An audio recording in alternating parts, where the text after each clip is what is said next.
As modern historians, we try to examine history in a holistic way. We look at all sides, we examine all perspectives. To do this, we use primary source information and fact-based storytelling. Unlike in the past, where history was the story of the victors, we strive to talk about history in neutral terms, presenting artifacts from an earlier time objectively in order to inform our decisions in the future. A saber, an officer's sash, an archival document, a photograph. But current events have made it clear that in order to gain a truly holistic picture of the past, we must put neutrality aside. We must examine our failures.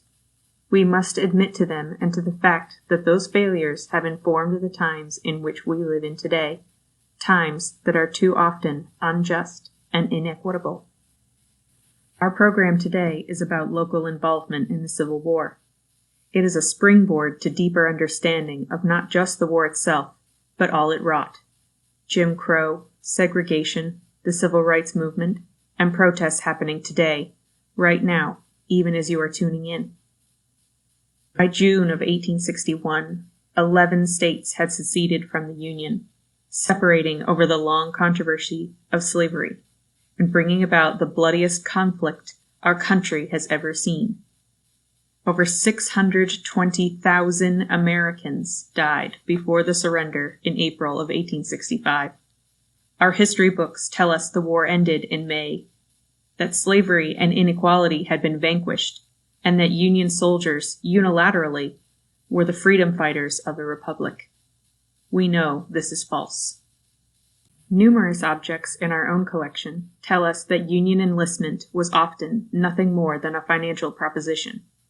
Here in Westport, there remained continued segregation of students, discrimination against home ownership, and violence against those who are judged purely on the basis of the color of their skin, rather than by the content of their character. The objects we are sharing today, a Gettysburg bayonet, a toy cannon, a dagger, tell us about a fictionalized path of glory. The men and women, black and white, who served during the war between the states, and every conflict afterwards, should be honored, but also reflected upon and examined.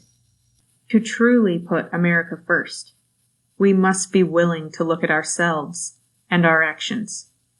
Americans are flooding the street, as are others across the globe, to affirm that the failure of the American experiment of allowing inequality and racism to continue will be tolerated no more. More than that, they are reminding us all of how far we have yet to go. As always, we thank you for supporting the museum. But tonight we ask that you support Team Westport, our town's Diversity Action Committee, working hard to undo systemic racism in our town. You can learn more about Team Westport at facebook.com/Team Westport and westportconnecticut.gov. Donations may be made to the museum at westporthistory.org/donate. Please put Team Westport in the notes so that we may know to direct the funds directly to them. Thank you.